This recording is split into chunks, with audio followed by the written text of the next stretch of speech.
স্মরণ রেখো, যদি দ্বিতীয়বার কোনো নিরীহ আফগান মেয়েকে অপহরণ করো তাহলে নিশ্চিত থেকো তোমার মৃত্যুদূত হিসাবে শহরে প্রবেশ করব। এটি তোমার মৃত্যুদূত আলী, এরিয়া কমান্ডার। পরদিন রুশ কমান্ডার ওজিরফের প্রতিনিধি আবার এসে আলীকে বলল, সন্ধি চুক্তির ব্যাপারটি দ্বিতীয়বার গভীরভাবে ভেবে দেখার অনুরোধ জানিয়েছেন সাহেব, অন্যথায় আমরা স্পটনাজ ফোর্স নামাতে বাধ্য হব। আলী রুশ প্রতিনিধিকে দ্ব্যর্থহীন ভাষায় জানিয়ে দিল, তোমার ওই কমান্ডার রুশ ভল্লুকটিকে বলো মুজাহিদরা আল্লাহ ছাড়া কোনো ফোর্সকে ভয় করে না। আমরা বাঘ সিংহ সব হায়নাকে মোকাবেলা করতে জানি। আর তোমাকে বলছি, দ্বিতীয়বার যদি এই প্রস্তাব নিয়ে এমুখো হও তাহলে তোমাকে জ্যান্ত ছেড়ে দেওয়া হবে না। চোর, ডাকাত, বদমাশদের প্রতিনিধির সাথে স্বাধীনতাকামী মুজাহিদদের কোনো কথা বলা, ভিন্ন চুক্তির কথা মুখে আনা, মরণজয়ী মুজাহিদ ও অগণিত শহীদের জান্নাতবাসী আত্মার সাথে বেইমানি করার শামিল। রুশ প্রতিনিধিকে তাড়িয়ে দিয়ে আলী সিনিয়র মুজাহিদদের নিয়ে পরামর্শ সভা ডাকল। ক্যাম্পের নিরাপত্তা প্রহরা আরও জোরদার এবং জনবল বৃদ্ধি করা হলো। রাতের প্রহরীদের ঘোড়া দেয়া হলো যাতে যে কোনো পরিস্থিতি মোকাবেলায় তারা দ্রুত ব্যবস্থা নিতে পারে। আলী আব্দুর রহমানকে ডেকে বলল, স্পটনাজ হামলা যে কোনো সময় হতে পারে, তুমি তোমার ফোর্সের প্রশিক্ষণ দ্রুত শেষ করে ফেলো আর রাতের বেলায় সবসময় এদের তৈরি রেখো। গোয়েন্দা হেড অফিসে কর্নেল ওবায়দুল্লাহকেও আলী নির্দেশ দিল স্পটনাজ হামলা সম্পর্কে যথাসময়ে অবহিত করতে। একদিকে স্পটনাজ হামলা প্রতিরোধের মরণপণ সংগ্রাম, অন্যদিকে বিশেষ মেহমানখানায় তাহেরার অপেক্ষা। শত প্রতিকূলতা ও ব্যস্ততার মাঝে ভাই আব্দুর রহমান ও কমান্ডার আলীর হৃদয়ে ভেসে ওঠে তাহেরার উজ্জ্বল নিষ্প্রাণ মুখশ্রী। তারা ভাবে তাহেরার নিরাপত্তা ভবিষ্যৎ নিয়ে, কিন্তু প্রেম না। গতানুগতিক প্রেমের অপচ্ছায়া আচ্ছন্ন করতে পারেনি কমান্ডার আলী কিংবা তাহেরা কাউকে। কিন্তু তারপরও তো জীবন থেমে থাকে না। প্রেম মানে না যুদ্ধ, বিগ্রহ, স্বাধীনতা, পরাধীনতা। ইতিমধ্যেই তাহেরার হৃদয়ের মণিকোঠার বিশাল শূন্যতা দখল করে নিয়েছে কমান্ডার আলী। এদিকে জীবন বাঁচানোর অভিযানে ভাইকে হত্যার মতো কঠিন ত্যাগ আলীর কঠিন হৃদয়ে এঁকেছে তাহেরার ভালোবাসা। একদিন দুপুরবেলা বিশেষ ফোর্সের প্রশিক্ষণ চলছে। আব্দুর রহমান রৌদ্রে দাঁড়িয়ে কমান্ড দিচ্ছে। কমান্ডার আলী প্রশিক্ষণ দেখতে এসে একটি গাছের ছায়া বসেছে। এক অবসরে আব্দুর রহমান এসে আলীর পাশে বসতে বসতে বলল, প্রায় এক সপ্তাহ হয়ে গেল তাহেরা ও আম্মি এখানে এসেছেন। আলী, হ্যাঁ, এ ব্যাপারে আমি উদাসীন নই। কয়েকদিনের মধ্যেই তাদের পাকিস্তান পাঠানোর ব্যবস্থা করব। আব্দুর রহমান, কিন্তু আমি যে তোমাকে ভিন্ন একটি কথা বলতে চাই। আলী, যা বলার এখনই বলো, আমি এখন পূর্ণ মনোযোগ সহকারে শুনতে পারবো। আব্দুর রহমান বলল, আলী, তুমি একদিকে আমার ভাই, অপরদিকে আমার বন্ধু, আর তাহেরা আমার বোন। আমার ধারণা ছিল তুমি নিজেই এই ব্যাপারে কথা বলবে, কিন্তু জিহাদের দায়িত্ব ও ব্যস্ততা তোমাকে বস্তু জগৎ থেকে বিচ্ছিন্ন করে দিয়েছে। এটা মন্দ নয়, খুবই ভালো, কিন্তু বিয়েতে তোমাকে আজ না হয় কাল করতেই হবে। আমার খুব ইচ্ছে হয় যে তুমি অনুমতি দিলে এ ব্যাপারে তাহেরা ও আম্মির সাথে কথা বলবো।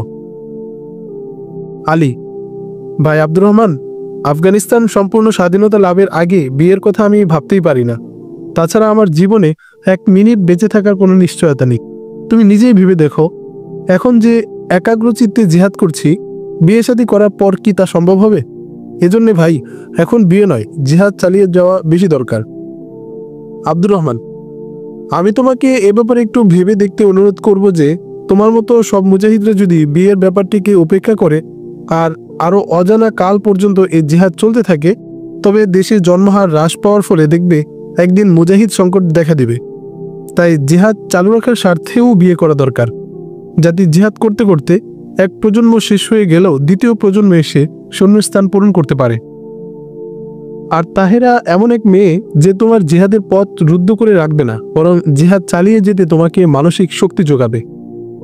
আলী, অবশ্য তোমার প্রতিটি কথায় ভেবে দেখার মতো। আমাকে দুদিন সময় দাও, আমি একটু ভেবে দেখি। আলী সোজা সেখান থেকে উঠে নিজের কক্ষে চলে এসে চেয়ারে বসে গভীর ভাবনায় ডুবে গেল। একদিকে জিহাদের গুরু দায়িত্ব, যুদ্ধের কঠিন সময়, অন্যদিকে আব্দুর রহমানের তীক্ষ্ণ যুক্তি আর তাহেরার মতো ত্যাগী মেয়ে। সকল চিন্তা পিছে ফেলে আলী ভাবল, বিয়ে যদি করতেই হয় তবে তাহেরার চেয়ে ভালো মেয়ে আর দ্বিতীয়টি হবার নয়। তাহেরার ইমানদীপ্ত ঘটনাটি তার স্মৃতিপটে ভেসে উঠল। একটি অজ্ঞাত পরিচয়হীন তরুণী দ্বীন ইসলামের স্বার্থে দুজন মুজাহিদের প্রাণ রক্ষার জন্য নিজের একমাত্র ভাইকে অবলীলায় হত্যা করতে পারে, তা এই যুগে বিস্ময়কর। সেদিন থেকে নিজের অজান্তেই আলীর হৃদয় রাজ্যে তাহেরা একটি স্থায়ী আসন করে নিয়েছে। ওই দিনে ইমানদীপ্ত তাহেরার ক্ষীণ কণ্ঠের দৃঢ় বলিষ্ঠ কথাগুলো সবসময় আলীর কানে বাজতে থাকে। আলীর আশঙ্কা হচ্ছে বিয়ে তার জেহাদ পরিচালনায় বিঘ্ন ঘটায় কিনা। এক পর্যায়ে আলী সকল ভাবনার ইতি টেনে আনমনে বলল, না আলী, জেহাদ ছাড়া বিয়ের মতো আয়েশি কর্ম নিয়ে চিন্তা করার অবকাশ তোমার নেই। পরদিন দেখা হলে আব্দুর রহমান আলীর প্রতি প্রশ্ন ছুড়ে দিল, বন্ধু আলী, গতকালের প্রস্তাবের ব্যাপারে কি সিদ্ধান্ত নিলে? আলী, ভাই আব্দুর রহমান, বিয়ের ব্যাপারে আমার অনীহা নেই, তবে আমি তোমার কাছে কয়েকটি ব্যাপার জানতে চাই। আব্দুর রহমান বলল, তোমার কি জানার ইচ্ছা হয়? আলী, আচ্ছা, তাহেরা কি এ বিয়ের ব্যাপারে সম্মত? ব্যাপারটি এমন নয় তো যে প্রাণ রক্ষার বিনিময়ে এবং অসহায়ত্বের সুযোগে আমরা এর প্রতিদান নিচ্ছি?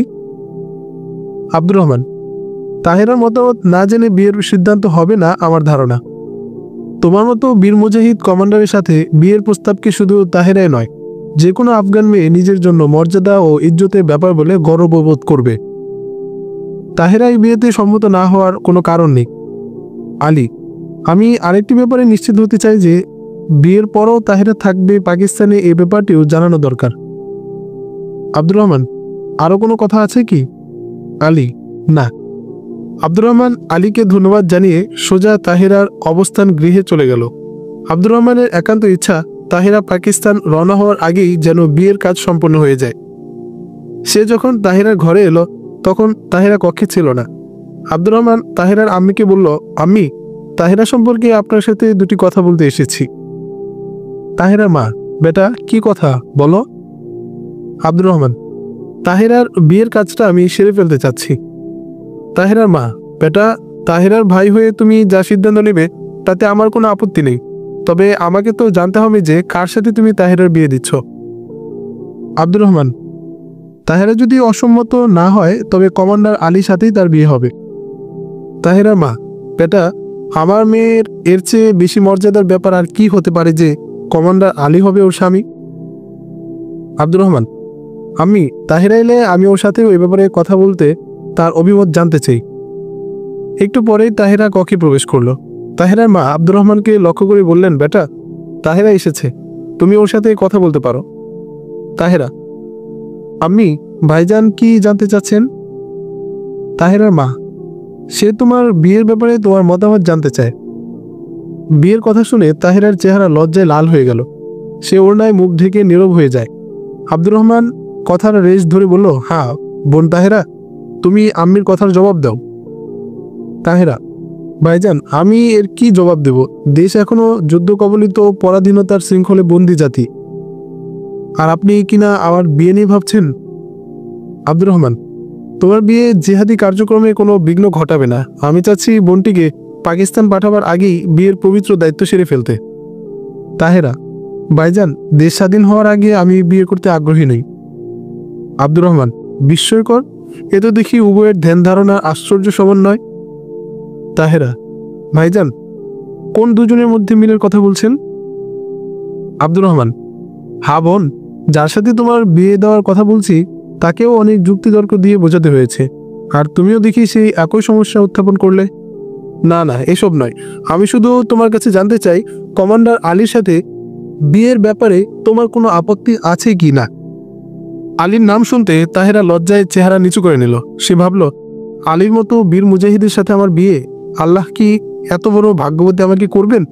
নীরবে তাহেরা কক্ষ ত্যাগ করে নিজের শয়ন কক্ষে চলে গেল। আব্দুর রহমানও তাহেরার পিছে পিছে তার শয়ন কক্ষে প্রবেশ করল। আব্দুর রহমান ভাবছিল আলীর সাথে বিয়ের ব্যাপারে তাহেরা হয়তো সম্মত নয়, এজন্য কক্ষ ছেড়ে চলে এসেছে। কারণ আব্দুর রহমানের সমাজের মেয়েরা বিয়ের ব্যাপারে মুরব্বীদের সম্মুখে যেভাবে খোলাখুলি কথা বলে, আফগান মেয়েরা যে এর সম্পূর্ণ বিপরীত তা সে জানত না। তারপরও আধুনিক শিক্ষায় শিক্ষিত এবং শহুরে পরিবারের মেয়ে তাহেরা নিজের বিয়ের ব্যাপারে যথেষ্ট কথা বলেছে। অন্যান্য আফগান মেয়েরা তো মুখ ওড়নায় ঢেকে শুধু হা না এতটুকুই কোনো মতে উচ্চারণ করে মাত্র। আব্দুর রহমান তাহেরার শয়ন কক্ষে এসে তাহেরাকে লক্ষ্য করে বলল, আমার কথায় দুঃখ পেয়ে তুমি ঘর ছেড়ে চলে এসেছ? অনিচ্ছাকৃত কষ্ট দেওয়ার জন্য আমি দুঃখিত। আগামীতে আর তোমার ইচ্ছার বিরুদ্ধে আমি বিয়ের কোনো কথা বলবো না। তাহেরা: ভাইজান, রাজি নই একথা আপনাকে কে বলল? আমার তো মনে হচ্ছে আফগান মেয়েদের আচরণ সম্পর্কে আপনি মোটেই ধারণা রাখেন না। আব্দুর রহমান: ও, তার মানে হলো আলীর সাথে বিয়ের ব্যাপারে তোমার কোনো আপত্তি নেই? তাহেরা: আমি কি বলবো, আম্মিকে জিজ্ঞেস করুন। আব্দুর রহমান: আমি এই বিয়েতে খুবই খুশি, কিন্তু আলীর কয়েকটি শর্ত আছে। তাহেরা: কি শর্ত? আব্দুর রহমান: সে চায় বিয়ের পর তোমরা পাকিস্তান থাকবে। তাহেরা: কেন?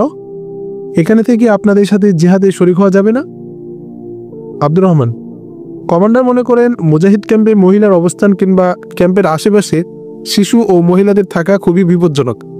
আলী এমন এক কমান্ডার যার প্রতিটি আশঙ্কা এবং অভিমত বাস্তবে পরিণত হতে দেখেছি। তাহেরা: আপনি যখন বলছেন কমান্ডার সাহেবের প্রতিটি কথা ও অভিমতই বাস্তবে পরিণত হয়, তবে আমি আর কি করে বলতে পারি যে অবাস্তব হতে পারে? আব্দুর রহমান: তাহেরা, তোমার বিচক্ষণতা ও সম্মতির জন্য তোমাকে অনেক অনেক মোবারকবাদ। তোমার দাম্পত্য জীবন সুখী, সুন্দর ও শুভ হোক। কয়েকদিন পর অত্যন্ত অনাড়ম্বর এক অনুষ্ঠানে আলী ও তাহেরার বিয়ে হয়ে গেল। এত বড় কমান্ডার ও সকল মুজাহিদের প্রিয় পাত্রের শুভ বিবাহ নীরবে হয়ে যাওয়ায় সকল মুজাহিদ উৎসাহ প্রকাশ করল। ক্যাম্প জুড়ে প্রত্যেকের মুখে উচ্চারিত হচ্ছিল একই কথা: আমরা উলিমা অনুষ্ঠান করব, সবাইকে খাওয়ানোর ব্যবস্থা করতে হবে। সকল মুজাহিদের চাহিদা ও আগ্রহের সম্মানে আলী মুজাহিদদের জন্য উলিমার ব্যবস্থা করল। আব্দুর রহমান প্রস্তাব করল যে উলিমা অনুষ্ঠানে সকল মুজাহিদের উপস্থিতি এবং আনন্দের সুবাদে স্পেশাল ফোর্সের অর্জিত অভিজ্ঞতা ও রণকৌশলের প্রদর্শনী হবে। আলী আব্দুর রহমানের এই প্রস্তাবকে এ বলে নাকচ করে দিল যে মুজাহিদদের মধ্যে কোনো স্পাই থাকলে আমাদের স্পেশাল ফোর্সের খবর ওরা জেনে যাবে। আমি চাই স্পটনাজ ফোর্সের মোকাবেলায় আমাদের স্পেশাল ফোর্স ওদের অজ্ঞাত ফেরেস্তাদের মতো মৃত্যু পরোয়ানা হয়ে ময়দানে আসবে। স্পটনাজ ফোর্স মুজাহিদদের মূল্য গাজরের মতো উপড়ে ফেলার ইচ্ছা নিয়ে যখন অগ্রসর হবে, তখন স্পেশাল ফোর্সের মুজাহিদরা এদেরকে মুরগির বাচ্চার মতো জবাই করবে। আলীর পরিকল্পনা আব্দুর রহমানের মনোপুত হল। আব্দুর রহমান তার প্রস্তাব প্রত্যাহার করল। বিয়ের 3 দিন পর আলী তাহেরা ও তার মাকে পাকিস্তান রওনা হওয়ার জন্য সবকিছু গুছিয়ে তৈরি করে রাখতে বলল। বিদায় মুহূর্তে আলী তাহেরাকে স্নেহালিঙ্গনে বেঁধে বলল, আমার হৃদয় তোমাকে একাকী দূরে চলে যেতে কিছুতেই দিতে চাচ্ছে না, কিন্তু জাতির মুক্তির জন্য ও ভয়াবহ যুদ্ধাবস্থার কারণে তোমাদের জন্য পাকিস্তানি নিরাপদ স্থান।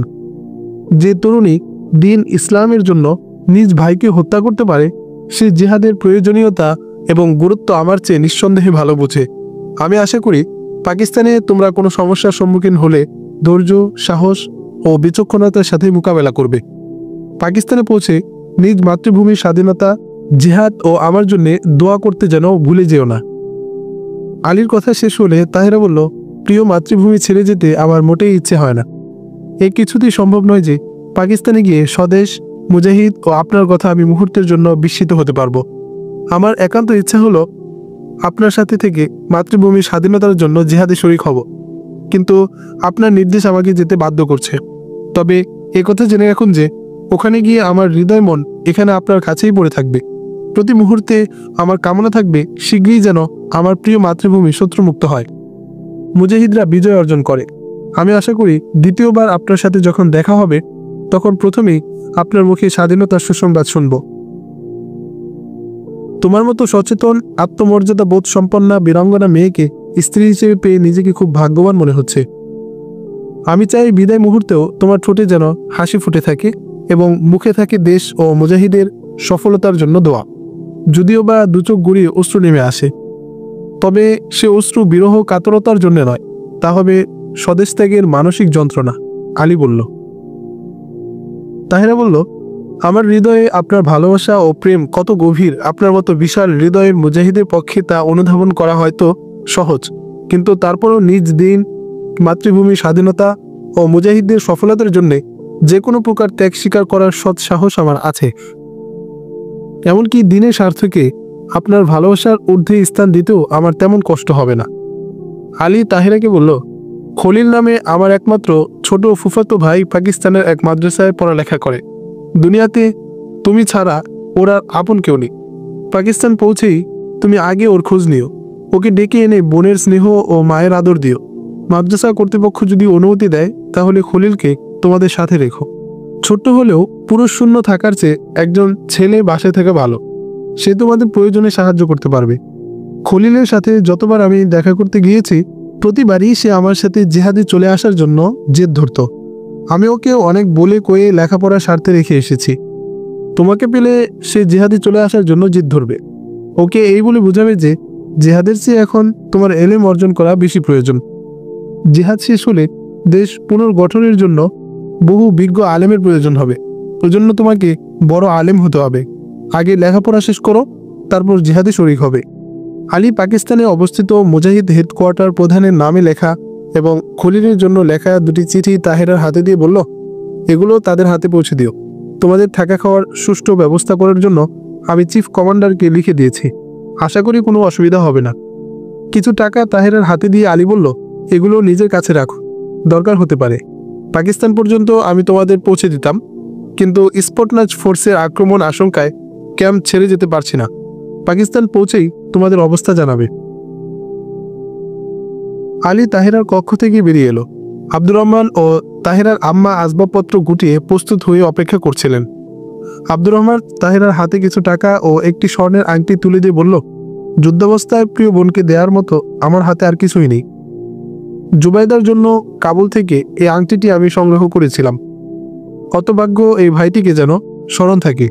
স্মৃতিস্বরূপ এই ক্ষুদ্র উপহারটি তোমার হাতে রেখো। তাহেরা, ভাইজান জুবাইদাকে, যার কথা আপনি স্মরণ করলেন? আব্দুর রহমান, ওর পরিচয় বলতে ভুলে গেছি। জুবাইদা আমার ফুফাতো বোন এবং আমার বাগদত্তা স্ত্রী। তাহেরা, এরপর আমি আপনার এই আংটি নিতে পারি কি? আব্দুর রহমান, তোমার এ হতভাগ্য ভাইটির সন্তুষ্টির জন্য হলেও তোমাকে এই আংটিটি গ্রহণ করতে হবে, অন্যথায় আমি ভীষণ কষ্ট পাব। যদি আমি জিহাদে শহীদ হয়ে যাই তাহলে এ আংটি অন্তত আমার প্রিয় বোনটিকে তো ভাইয়ের কথা স্মরণ করাবে। তুমি ছাড়া এখানে আর কেই বা আছে যে হাত তুলে আমার জন্য দোয়া করবে? তাহেরা, এক শর্তে আমি এই আংটিটি গ্রহণ করতে পারি। আব্দুর রহমান, বলো তোমার কি শর্ত? তাহেরা, এই আংটি আমানত হিসাবে আমি রাখছি। জুবাইদাকে যখন আমি এটা ফিরিয়ে দিতে চাইব তখন আপনি কোনো আপত্তি করতে পারবেন না। আর আপনি যখন রাশিয়া যাবেন তখন অবশ্যই আমার সাথে দেখা করে যাবেন। যদি দেখা করা সম্ভব না হয় তবে আমার পক্ষ থেকে একটি সুন্দর উপহার কিনে জুবাইদাকে দিবেন। আলীর প্রতি ইঙ্গিত করে সেটি দাম তার কাছ থেকে নেবেন। জুবাইদাকে বলবেন, দেশ স্বাধীন হওয়ার পর পরিস্থিতি যখন স্বাভাবিক হয়ে আসবে এবং যাতায়াত সম্ভব হবে আমি জুবাইদাকে দেখতে রাশিয়া যাব। আব্দুর রহমান, জুবাইদা যদি নিজেই তোমার কাছে চলে আসে? তাহেরা, সে তো আরো বেশি খুশির কথা। তাহলে আমি ওকে চিরদিনের মতো ভাবি করে ঘরে তুলব। আলী এই এলাকার কমান্ডার হিসেবে দায়িত্ব গ্রহণের পর তাদের আঞ্চলিক মুজাহিদ হেড অফিস থেকে মুজাহিদ সদর দফতর পর্যন্ত পুরাতন রাস্তাগুলোর মেরামত এবং আরও নতুন রাস্তা নির্মাণ করে যোগাযোগের ব্যবস্থার প্রভূত উন্নতি করেছিল।